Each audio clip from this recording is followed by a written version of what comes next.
Si je m'attendais à ce que les épisodes autour de Pinocchio soient parmi les meilleurs de la série pour moi, donc l'épisode se centre sur Pinocchio qui s'avère être Auguste. Et oui, c'était l'identité d'Auguste depuis tout ce temps. Donc il connaissait bien l'histoire du monde des contes de fées vu qu'il y a vécu. Donc le flashback commence avec la fin de l'histoire telle qu'on la connaît, c'est-à-dire en s'échappant un monstro, on croit que Pinocchio est mort, mais la fée bleue apparaît et par magie elle le transforme en vrai petit garçon. Les oiseaux chantent, la vie est belle. C'est mais juste après, ça revient avec les événements du tout premier épisode, où on apprend donc qu'il y a un enchantement, un maléfice euh, que Regina prévoit de lancer sur tout le royaume pour les faire partir dans notre monde. Et pour éviter que la malédiction ne frappe tout le monde, la fée bleue fait appel à Geppetto pour construire une armoire à partir d'un arbre magique qui pourra contenir deux âmes qui pourront échapper à la malédiction et partir dans le monde en avance. Et, et donc bon, Gepetto qui est pas bête du tout, dit attendez, si la malédiction nous fait revenir à notre état d'avant, ça veut dire que Pinocchio redeviendra une marionnette en bois. Et ok, d'accord, je veux bien créer cette armoire, mais il faut que Pinocchio soit l'un d'eux. Donc oui, au départ, ce qui était prévu, en fait, c'est que le couple Prince Charmant Blanche-Neige aille dans l'armoire pendant qu'elle était enceinte. Et malheureusement, non, ça n'a pas pu se faire. Pinocchio doit faire partie du voyage. Et bien entendu, là on revient aux événements du premier épisode. Emma accouche, enfin Blanche-Neige accouche, comme par hasard, le jour où il faut pas, hein. Elle fait chier quand même. Et donc, même malgré les directives de la Fleur Bleue de dire il faut que Emma soit accompagnée par sa mère pour que quelqu'un puisse la guider dans le monde, dans notre monde, et qu'elle puisse la mener sur le droit chemin pour les sauver tous. Gepetto insiste, enfin il insiste, il lui fait croire qu'il va dire, il lui fait croire qu'il est d'accord, mais en fait il dit non, Pinocchio, tu pars quand même, et ce sera à toi de veiller sur Emma. Et donc, Pinocchio, le Pinocchio en question, c'était donc Auguste. C'est pour ça qu'il sait ce qui se passe. Et sa maladie, en fait, cette espèce de maladie qui commence à le toucher, qui prenait à la jambe depuis quelques épisodes, c'était le fait qu'il commençait à se retransformer petit à petit. Enfin, c'est pas super clair au niveau du détail là, c'est qu'il commence un petit peu à se retransformer en marionnette depuis que Emma a relancé le temps dans la ville de Storybrooke. J'essaye de faire le résumé rapidement parce que j'ai tellement de bons trucs à dire sur cet épisode. Il essaye de convaincre Emma tout d'abord en demandant à Monsieur Gold de refuser le fait de l'aider à ravoir son enfant par le biais juridique. Et donc, ça la convainc à le suivre dans une espèce d'offre qu'il lui fait. Je vais te faire découvrir quelque chose, fais un saut de la foi avec moi. Et le saut de la foi, en fait, c'est le fait qu'il l'amène à l'endroit où où ils étaient apparus dans le monde, dans notre monde, et l'endroit où il l'a ramassé et l'a amené à un orphelinat. C'était un peu présomptueux de sa part de croire que seulement dire ça la convaincrait, mais le truc qui ne finit toujours pas par la convaincre, c'est de lui montrer sa jambe qui commence à se retransformer en bois, mais elle ne le voit pas. Elle est tellement réticente à croire ça qu'elle ne voit pas et elle croit qu'il n'a aucun problème, enfin pas aucun problème d'ordre magique. Alors ce que je trouve bizarre, parce que en gros ce qu'il essaye de dire c'est que elle est tellement bloquée dans son incrédulité qu'elle ne veut vraiment pas du tout croire une seconde cette histoire. Et je comprends pas exactement comment ça se fait, surtout après ce qu'on a vu dans l'épisode 17 où elle commençait à avoir quelques petits doutes. Et c'est ça que je trouve. Voilà, on va dire, c'est le truc que j'aurais à reprocher à l'épisode, c'est j'aurais pas été, ça m'aurait pas trop dérangé s'il n'y avait pas eu la fin de l'épisode 17 où elle commençait à se dire ah mais attendez tout ce que le chapelier fou m'a raconté ça a l'air ça a l'air de coller un petit peu et ça a pas l'air d'être complètement tiré par les cheveux. Est-ce qu'il n'y aurait pas quelque chose, en final, dans ce livre de contes? Est-ce qu'il n'y aurait pas une vérité dans cette espèce de délire qu'on me raconte depuis le début? Et au final, non, ça repart pas là-dessus. Dans l'épisode précédent, je me suis dit, avec tout ce qui se passait, c'est pas trop, je peux comprendre qu'ils n'aillent pas dans le détail là-dessus, mais j'espère que vraiment le chapelier fou réapparaîtra. Et cet épisode-là, ça me fait dire qu'au final, non, quoi. Que c'était juste un épisode comme ça, pour ajouter du drame filer, en fait. Hein, du filer, juste au même moment que Mar attrapait Blanche-Neige. Et ça donne cette impression-là. C'est vraiment dommage. C'est vraiment dommage. Vraiment, avec ça, j'ai de sérieux doutes que le chapelier fou réapparaisse. J'espère que je me trompe. J'espère qu'il va réapparaître. Voilà, mais c'est vraiment la seule chose que j'ai à redire à cet épisode, vraiment.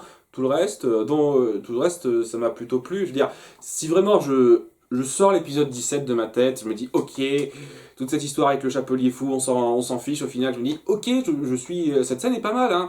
Et le final où tout ce tout ce qui est dit finit par lui faire réaliser que c'est un peu une ratée, qu'elle est pas capable de faire grand chose, et où elle finit par avoir comme dernier recours de s'enfuir avec son fils.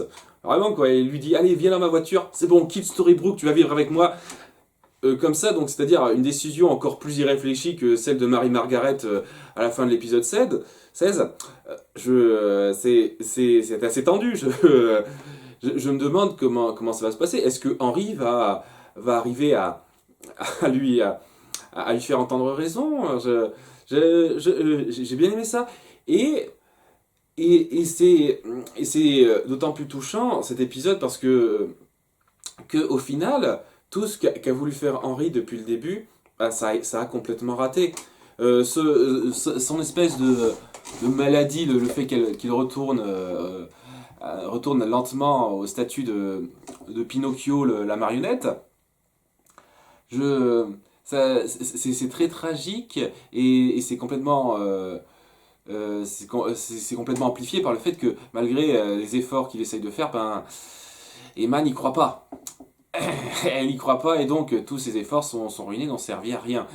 Et ça amène à une très très belle scène à la fin où complètement dépité, il finit par tomber sur l'atelier de Gepetto, je sais plus comment il s'appelle dans le monde dans notre monde à nous. Je vous ai pu un truc comme ça, je ne sais plus. C'est pas gravissime, je pense. Euh, il a une très belle conversation avec lui sur son père. Donc c'est très bien amené aussi. Par exemple, il dit qu'il pense avoir déçu son père parce qu'il n'a pas tenu ses promesses. Mais Gepetto de notre monde lui dit mais d'après ce que vous me dites, vous avez quand même essayé. Et si j'étais votre père, pour moi, ça suffirait. Et c'est là qu'il finit par se dire, est-ce que vous avez besoin de manœuvre? J'ai pas besoin d'argent, j'ai juste envie de réparer des choses. C'est un très beau moment entre deux. J'espère vraiment qu'ils vont continuer cette histoire de Pinocchio parce que honnêtement, je je m'attendais pas à dire ça, mais je trouve que toute l'histoire autour de Pinocchio, c'est ce qui est le mieux intégré à l'histoire. Oui, je trouve que même le coup de Rumpelstiltskin, c'est très bien intégré, mais tout le coup de Pinocchio, j'ai trouvé ça que c'était encore mieux intégré à l'histoire. Et ah, j'espère qu'ils auront plus d'importance plus tard. Parce que, à nouveau, ça fait partie des trucs. Ouais, il a échoué, maintenant il va se poser et si ça se trouve, il va plus rien faire. J'espère que non. J'espère qu'ils vont quand même donner d'importance à ces deux personnages dans la suite parce que vraiment ils m'ont beaucoup touché. Et j'ai parlé de cette scène-là, mais il y a beaucoup de scènes que j'ai adorées dans cet épisode. La première scène qui me vient, c'est la scène donc quand Geppetto dit d'accord pour faire le meuble, mais Pinocchio vient et où Jiminy lui dit mais attends, quand même pense à la vie de tout le monde. Il lui dit non non non c'est bien, t'es ma conscience, tu peux pas dicter mes choix, mais s'il te plaît, j'essaye de penser au bien j'essaye de penser au bien de tout le monde, et t'as pensé au bien de mes parents. Je veux dire, clac, ouah, comme ça, direct. Il lui rappelle ce qui s'est passé dans l'épisode 5, quoi. C'était vachement amer. Toute son inquiétude qui ressortait là-dessus, c'était c'était un moment très fort. J'en ai pas parlé et c'est quand même un passage intéressant.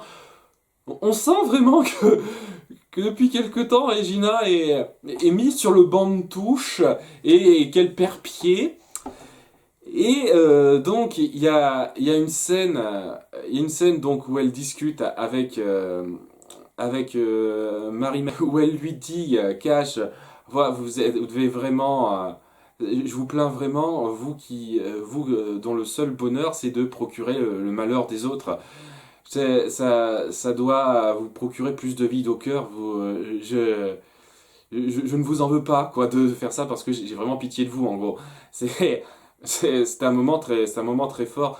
Et il y a aussi c'est accompagné par un passage où Henri lui dit ses quatre vérités. Il dit non non, ça se passera pas bien pour toi. Je vais vivre avec ma mère et puis t'empêchera pas la Blanche-Neige et le prince charmant d'être ensemble, etc. Et il se barre en essayant de jouer du mieux qu'il peut parce que autant quand il joue des émotions.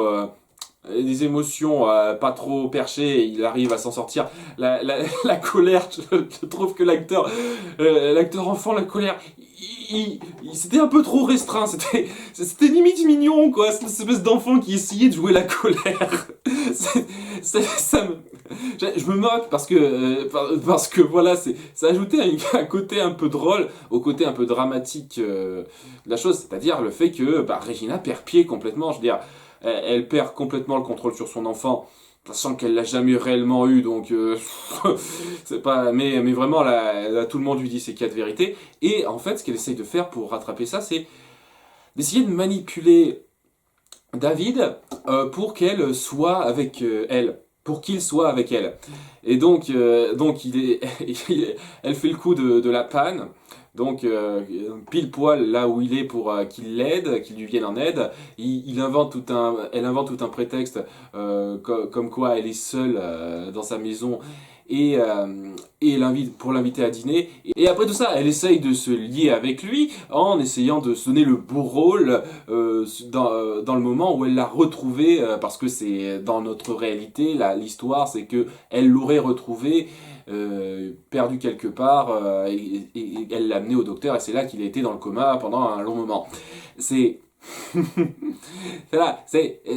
on revoit le côté fourbe mais le côté un petit peu désespéré de la chose où elle essaye une dernière fois de manipuler quelqu'un avec le peu qu'il lui reste d'atout et ça ne marche pas au final parce que oui ça m'aurait un peu gonflé si ça marchait quand même. Malgré tout, parce que je dis ça, mais c'est encore il y a encore le côté drame romantique, etc. S'il avait décidé d'aller jusqu'au bout et de tomber amoureux d'elle, enfin d'avoir une liaison avec elle pour rajouter du drame là-dedans, à la fois de l'amour, ça m'aurait gonflé, mais à la fin il dit non non, désolé d'avoir donné la mauvaise impression, je veux qu'on soit amis. Et ça l'énerve à la fin, la reine. Je sens que c'est un de ces trucs qui sont censés nous faire avoir de la peine pour elle et qui donnent une raison au fait qu'elle puisse se racheter plus tard. Je trouve que ça reste un peu gros quand même. Cela dit, oui, c'est une méchante qui tombe et pour laquelle on a de la peine. À nouveau, hein, j'ai jamais dit que j'avais pas de peine pour Regina. J'ai de la peine par rapport à toutes les circonstances qui l'ont amené à ça. À nouveau, c'est sa situation qui fait que et tous ses actes qui font que je suis désolé. Non, pour moi, on se rachète pas de ça. En tout cas, en tout cas, pas facilement. Hein. Vraiment, vraiment pas facilement. Je pense que c'est mon nouvel épisode préféré. Voilà. Tout le passage autour de Pinocchio, j'avais pas parlé de ça qui au début essaye de promettre à son père qui va s'occuper d'Emma, mais qui finit par se rendre compte, par partir sur la voie un peu égoïste, en la laissant à son sœur dans l'orphelinat, et qui s'en veut après. Je veux dire, c'est touchant, ça aussi. C'est à nouveau du drame super bien fait. Tout cet épisode, c'est du drame super bien fait, et je pense que c'est le mieux réussi de toute la série jusqu'à présent. Même si j'ai adoré l'épisode 12 par rapport au personnage de Rumpelstiltskin, là vraiment, en termes d'émotion, de choses bien amenées, c'était le mieux réussi du lot. Pour moi, il y a, et j'aime bien aussi le parallèle un petit peu, je sais pas s'il est intentionnel ou pas, la petite coïncidence comme quoi, eh bien, ce qui a provoqué le malheur de tout le monde et cette situation compliquée, c'est le fait que, un homme veuille tout faire pour son fils. D'un côté, Rumpelstiltskin qui veut tout faire pour retrouver son fils Bellfire, et d'un autre, Geppetto qui voulait tout faire pour que son fils ne meure pas, ne redevienne pas une marionnette. C'est la combinaison de ces deux pères qui voulaient tout faire pour leur fils qui a amené à cette catastrophe. Il y a un côté, il y a un côté poétique, tragique là-dedans qui passe très bien, et vraiment, j'ai adoré cet épisode. Je le redis, j'espère que Pinocchio n'en a pas fini. Parce que le drame autour de lui, je sens qu'il y a moyen de l'exploiter un peu plus dans la suite. Et j'espère que ça sera fait. Quoi qu'il en soit, à très bientôt pour l'épisode suivant. Ciao!